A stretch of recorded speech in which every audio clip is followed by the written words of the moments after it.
Olá, como vão vocês? Tudo bem? Eu espero que sim. Apesar dos pesares, né? Apesar das maluquices que estão surgindo a cada momento aí no nosso planeta tão maltratado. Enfim, como eu disse, enquanto der nós vamos, né? Eu tinha feito um vídeo sobre os indígenas americanos, os Hopis, né? E tem outra tribo também muito interessante, que são os Navarros, que tem ligações, eles não se dão muito bem, sempre brigaram muito por causa do território, mas tem histórias incríveis, histórias maravilhosas. E interessante é que eu, pesquisando na internet, fui atrás de algumas lendas dos Navarros, Hopis, etc. E fui cair na Indonésia, na terra dos ancestrais dos pais da Magdalena. E lá sempre foi postulado que aquelas ilhas são 3.000 ilhas, a Indonésia.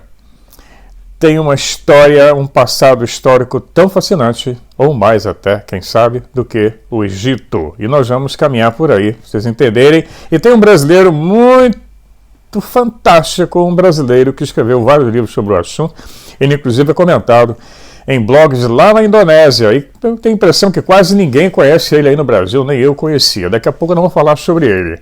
Vamos começar o vídeo com um trecho de um livro do Sherlock Holmes, escrito por Conan Doyle. Famoso romance, né? Romance policial, Sherlock Holmes. Quem não gosta, eu gosto muito. E tem o fiel escudeiro dele, Watson. E eles estavam acampados. E o Sherlock pergunta ao Watson: meu caro Watson, o que você pode ver agora? Bom, aí ele respondeu para o Sherlock: Sherlock, eu vejo o céu, as estrelas maravilhosas em uma noite linda. Sherlock responde: Watson, seu idiota, roubaram a nossa barraca. Pois é, ele nem percebeu, né? Mas é isso sim, essa é a situação que a maioria da nossa sociedade se encontra hoje. Nem perceberam que roubaram a barraca dela. Ela está encantada com as estrelas e não percebeu que ela vai morrer congelada, vai ficar na chuva ou o calor logo depois. Mas o mundo é assim, um lugar perigoso para se viver, não porque hajam pessoas mais porque existem pessoas que nada fazem a respeito e continuam não percebendo que a barraca foi roubada. Então nós temos aí, as evidências mostram que a nossa história tem uma natureza cíclica, né? Já comentamos em outros vídeos que o que existe hoje já existiu antes e o que existiu ontem existirá amanhã. O futuro está contido no passado e vice-versa. Daí, sempre se tentar apagar a história para que você não entenda o passado e também não vai entender o que está acontecendo, nem o futuro que está vindo aí. Então nós precisamos aprender que esse ciclo repetitivo existe e aprendemos a aproveitar dele e nos mover numa espiral ascendente rumo à perfeição ou aquela utopia que todos sonham, um mundo melhor, um mundo igualitário. Hoje nós somos iguaizinhos aos deuses do passado, né? Nós voamos pelo ar, nos comunicamos com espelhos mágicos, caixas falantes. Estou falando numa caixa mágica com vocês agora. Nós temos formidáveis máquinas de guerra. Nós movemos coisas de maneira quase mágica também, não é? A natureza cíclica da história, ela nos leva de volta a eras de grande tecnologia. Nós sempre temos comentado como é que eles conseguiram fazer aquilo tudo, bem como a eras sombrias de ignorância e repressão científica, que conduziam sempre a humanidade para um período de sombras e ignorância, né? Eras sombrias. Criaram-se sociedades secretas, bibliotecas secretas para proteger o conhecimento. E nós já vimos que até a eletricidade era usada para minar, mas era mantido o conhecimento também guardado por uma elite, né? Coisas que hoje fazem parte da nossa vida cotidiana eram segredos bem guardados no passado, né? E quantas pessoas foram canceladas, torturadas, mortas, num esforço para liberar esses segredos? Tudo foi feito para impedir o progresso, não só o científico, né? Como tecnológico, científico, não pode ter palavras que eu não posso falar, na saúde, etc, etc. Quanta coisa só nos foi dado em conta-gotas, né? Desde que mantenham um controle sobre o rebanho, eles vão soltando um agrado aqui, um agrado ali.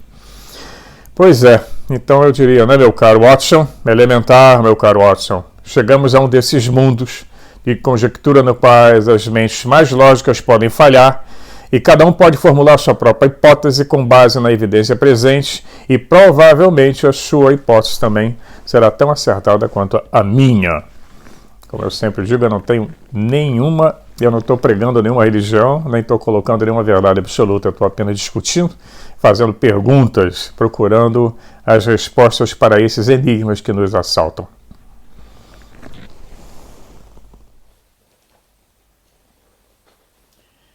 Pois é. De onde vocês saíram, meus filhos? De lá. Lá onde fica a montanha giratória. São cantos de guerra navarro. Montanha giratória. Pois é. As lendas da comunidade nativa dos navarros da parte central da América do Norte apenas demonstram o seu conhecimento geral do planeta. Eles conheciam tudo, conheciam o Oceano Pacífico. Eles também narram a migração de seu povo, que foi realizada do leste, de sua antiga para o leste, né? Da sua antiga casa no oeste, cruzando o Oceano Pacífico desde o norte. Então eles têm uma ligação muito grande com as ilhas do Pacífico, têm hábitos muito parecidos, inclusive. Mas é um dos principais mitos dos índios navarros, é o mito dos gêmeos, e nós vamos ver ao longo da história que o mito dos gêmeos está presente em todas as grandes civilizações, se fosse grega, egípcia, suméria, em todo canto nós vamos encontrar alguma história relacionada com gêmeos. Eles têm uma conexão, sem dúvida nenhuma, com mitos do Velho Mundo, e tem também uma ligação muito forte com a Índia, que também tem os gêmeos presentes nas histórias, no Mahabharata, no Ramayana, vamos encontrar lá, e ligação com a Indonésia. Então, nós vamos interpretar esses mitos em detalhes ao longo dos vídeos, vamos bater sempre um papo sobre isso, mostrando essa ligação alegórica com o mito do paraíso, né? Do Éden e seu paradeiro secreto. E esse paraíso não seria outra coisa senão esse continente perdido, Atlântida, e aí é que entra a Indonésia, que seria a pátria original da humanidade ou da civilização, terá? Bom, a difusão da civilização pode ser rastreada hoje em dia dos Incas, do Peru, né, vamos aos Maias, vamos regredindo, vamos correndo, vendo as migrações todas que foram feitas até o Oceano Pacífico, passando pela Índia, daí até a Indonésia. E tem um trabalho muito extenso feito sobre isso, mas quem pode falar melhor sobre a Indonésia é a Magdalena, que é filha de javaneses. Ela vai bater um papinho com vocês, depois eu continuo para falar sobre um pesquisador brasileiro que trabalhou muito nessa área. Com vocês, Magdalena.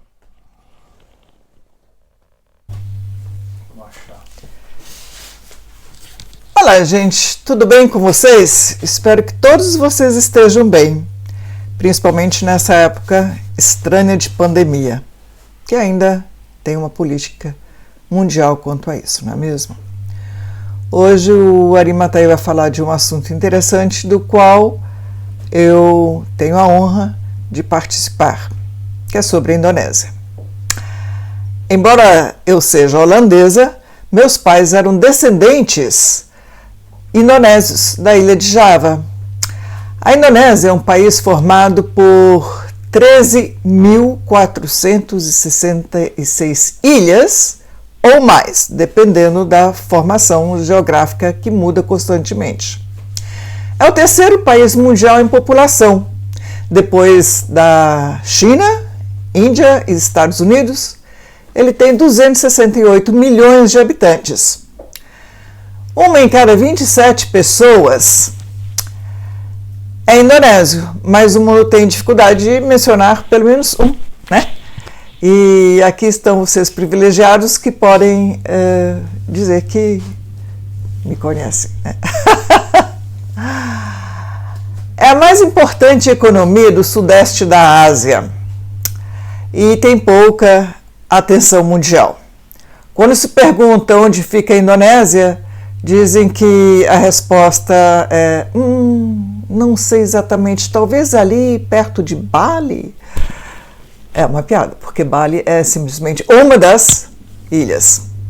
Indonésia tem 130 vulcões ativos.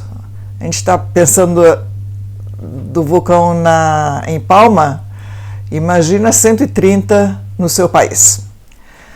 E uma história muito antiga. Abrigou civilizações esquecidas pelo tempo ou apagadas pela história? Um renomado pesquisador brasileiro, que está entre os estudiosos que pesquisaram essa história esquecida, é o professor Arísio Nunes. Agora é com a Animateia. Pois bem, o professor Arísio Nunes dos Santos, ele tem inclusive uma entrevista dele muito interessante no programa do Jô. Eu estou colocando aí o link da entrevista para vocês. É uma entrevista antiga, já foi feita há alguns anos. Ele faleceu em 28 de outubro de 2015. E eu encontrei um artigo sobre ele, não no Brasil, fora o programa do Jô, porque é difícil achar qualquer coisa em português. Ou é em espanhol, ou em inglês, ou então em malaio, na Indonésia. Eu fui achar num blog do senhor Dhani Irvanto. O blog, ele faz um blog, no blog dele ele fala sobre os vários assuntos, esses assuntos que nós gostamos, sobre civilizações antigas. Ele tem uma extensa reportagem, artigo sobre o professor Arísio Nunes dos Santos. Ele foi engenheiro, altamente qualificado, com muitas patentes em seu crédito. Ele foi professor de engenharia nuclear na Universidade Federal de Minas Gerais, no Brasil. Estou lendo aqui o blog. Ele também trabalhou como geólogo e climatologista, ele era linguista amador, dominava o grego e o sânscrito, entre outras línguas. Além de seus interesses profissionais, Santos escreveu sobre uma ampla gama de assuntos, incluindo simbolismo, alquimia, santo grau, mitologia comparada e religião. E seus estudos nos levaram a concluir que a Atlântida e o Éden bíblico eram os mesmos, e de forma, claro, controversa, que eles haviam sido localizados na área do Oceano Índico, no Mar do Sul da China, onde se localiza a Indonésia. Eu sempre comentei que a Indonésia tem coisas incríveis. O Templo de Borobudur, estou mostrando as fotos para vocês aí. A ilha de Java é cheia de ruínas arqueológicas incríveis, pouco pesquisadas, sem os vulcões fantásticos, pirâmides incríveis. Uma das provavelmente maiores pirâmides do mundo acabou de ser descoberta lá, na ilha de Java. Ainda estão se fazendo pesquisas em volta dessa pirâmide. Gunung Padang, eu não lembro bem o nome, depois eu coloco aí para vocês. Eu tenho a foto dela, já comentei nos outros vídeos. Tem coisas incríveis, fabulosas. A Indonésia, ela foi local de antiquíssimas civilizações e ainda muito pouco pesquisadas. E o professor Santos, ele explica a sua teoria sobre a Atlântida usando uma infinidade de argumentos que vão desde os bem científicos, ele comprova, como ele era um acadêmico, como geologia, linguística, antropologia, até o lado mais oculto, né, sendo ele o primeiro a relacionar os eventos catastróficos do final da última Idade do Gelo, mais ou menos há 11.600 anos atrás, com as tradições mundiais do dilúvio universal e a destruição da Atlântida, que nós chamamos disso de Younger Dryas. É um estudo científico sobre essa possível catástrofe que abalou o planeta inteiro. Chama-se Younger Dryas, né, que poderia ter sido causada por um deslocamento da calota da Antártida ou por um asteroide. É o famoso dilúvio universal. O professor Santos, ele conseguiu encontrar o local perfeito desse continente perdido. Ele alega que seria a Indonésia. Ele combinou todas as características mencionadas pelo filósofo grego Platão, que também falou sobre a Atlântica, bem como outras fontes. Em 2005, suas ideias foram publicadas em livro intitulado Atlantis, The Lost Continent Finally Found. O continente da Atlântida, o continente perdido, finalmente foi encontrado. Tem em português e tem na Amazon. Procurem dar uma olhada e valorizar os pesquisadores brasileiros. O professor Santos, ele faleceu poucas semanas depois do lançamento do livro e desde então seu trabalho é defendido pelo seu filho, Antônio Roberto dos Santos, e Frank Joseph Hoth, que há vários anos fazia pesquisa junto com ele. Ele, exatamente como Platão, ele indicou que a Atlântida era uma história real, e a descrição da Atlântida de Platão e suas histórias ele achava que teriam sido baseadas em fatos reais. Os estudos do professor Santos envolveram a produção de um grande número de artigos e livros que podem lançar luz aos cientistas e estudiosos que se interessarem pela história oculta da Atlântida, antes tida como lenda, e com certeza por ser uma história bem real. Veja bem, esse artigo foi publicado na Indonésia. O professor tinha uma teoria completamente nova, que a Atlântida não poderia ter sido encontrada porque todos estavam procurando no lugar errado, e que o trabalho de Platão sobre o assunto tinha sido mal interpretado. Ele afirma que a verdadeira localização da Atlântida estava na área do Oceano Índico, no mar da China Meridional, nas ilhas indonésias, e o que resta hoje desse continente seriam essas ilhas. Eu falei 3.000, mas a Magdalena me corrigiu, são muito mais. Milhares e milhares de ilhas, e muda muito por causa da atividade vulcânica. Um vulcão explode e vai colocando as lavas em volta, vai mudando a geografia da Índia. E o povo lá é habituado a conviver com isso. Foi na Indonésia e nas terras vizinhas que o homem, após emigrar das cavernas semidesertas da África, encontrou pela primeira vez condições climáticas ideais para o seu desenvolvimento. E foi aí que foi inventada a agricultura e a civilização. E tudo isso aconteceu durante o período Pleistoceno, a última das eras geológicas, que terminou há cerca de 11.600 anos.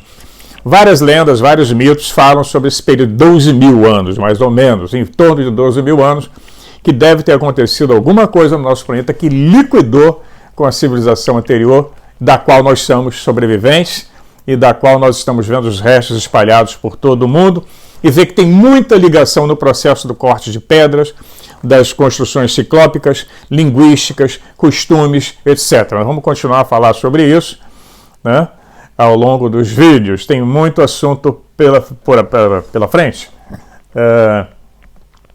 Ele diz que Pleistoceno, que em grego significa mais recente, e também a chamada era antropozoica, ou era quaternária, ou ainda a Idade do Gelo.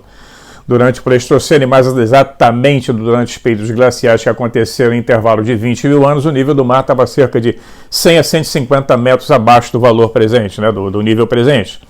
Então isso, a faixa litorânea era bem maior. Então nós vamos ver que uma dessas efeitos climáticos que aconteceram, essas devastações, afetou muita região da Indonésia, principalmente no local onde ele acredita a humanidade floresceu pela primeira vez. É bem lembrar que os antropólogos estão achando cada vez mais homens mais antigos, restos de hominídeos, lá na ilha de Java. Lá que eles estão encontrando. Cada vez vai recuando mais. Então a expansão do Mar da China formou, ela era uma terra extensa, e com essa catástrofe ela foi reduzida e transformada em ilha. Daí os índios, os habitantes das ilhas havaianas, das ilhas tahitianas, da Nova Guiné, a maioria das ilhas do Pacífico, Micronésia, Melanésia, todas elas têm uma ligação muito forte de tradições linguísticas, com algumas exceções da Micronésia, que eles são negroides, são uma outra migração que aconteceu também, assim como os aborígenes da Austrália, que ficaram isolados depois que foi separado, que houve a separação dessas terras. Também, com o fim da Idade do Gelo, no Pleistoceno, as imensas geleiras que cobriam toda a metade norte da América do Norte e da Eurásia derreteram. E com isso as águas escorreram para o mar, o nível aumentou em uma estimativa de cerca de 100 a 150 metros. Eu tive a oportunidade de ver na Turquia as cidades submersas que tem no Mediterrâneo. Os barcos têm equipados com fundo de vidro, você deita no colchonete e você vê, é fantástico, é uma coisa impressionante, mas isso não entra na discussão acadêmica. Eles passam por cima, tipo, não estou vendo isso, deixa para lá, não vamos conversar muito sobre isso. Então nós vemos que com a Atlântida afundou e desapareceu para sempre, junto com a maior parte da sua população, tecnologia, etc., e é estimado com bases em dados de Platão, que cerca de 20 milhões de pessoas, um número muito grande para a época, teriam desaparecido. Né? A Índia, então, seria uma das colônias próximas, né, em que os livros sagrados conhecidos como os Vedas e a religião hindu são baseados nos resquícios de memórias da Atlântida, inclusive muitas cerimônias religiosas, e além de tecnologia. A cerimônia como o batismo, entre outros, os 7 sacramentos do cristianismo, vêm a ser memórias da Atlântida. E tudo isso foi afundado junto com ela, mas o que sobrou é utilizado até hoje. A Idade de Ouro, o Jardim do Éden, o Paraíso, eram todas as memórias, tudo isso é memória da Atlântida. E uma vez que eram todas essas memórias pertencentes à Atlântida, como ela era logo após a sua destruição, tudo isso foi sendo apagado. Os sobreviventes tiveram que começar tudo de novo e perderam todos os seus avanços tecnológicos e foram reduzidos a um modo de vida muito primitivo. A Atlântida foi destruída após essa catástrofe, que não sabemos se foi um vulcão, um tsunami que abalou o mundo inteiro. Nós temos relatos em todas as civilizações, desde os maias até os índios Hopis, aos índios brasileiros. Então essa história ela não é uma invenção local, é uma lenda local, ela é mundial. Tá? Então vamos continuar a bater papo sobre isso. Tá? Esse foi um rápido resumo e vocês têm aí, então pesquisem, tem um livro na Amazon, em euro era 2 euros, eu não sei quanto é que deve estar custando no Brasil, mas procure na Amazon Brasil, o nome dele está aí, o título dos livros eu estou colocando para vocês. É muito interessante porque é um brasileiro com formação acadêmica, em várias formações, respeitado aqui fora e nem conhecido aí no Brasil. Tá? Então é isso aí. Até a próxima semana. Um abração a vocês, se cuidem. Até já.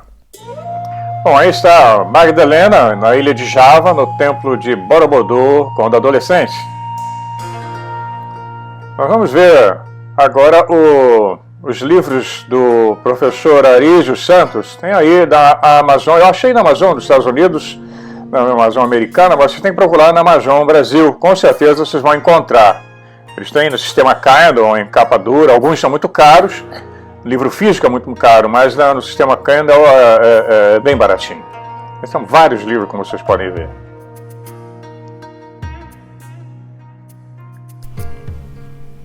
Terima kasih banyak. Até já.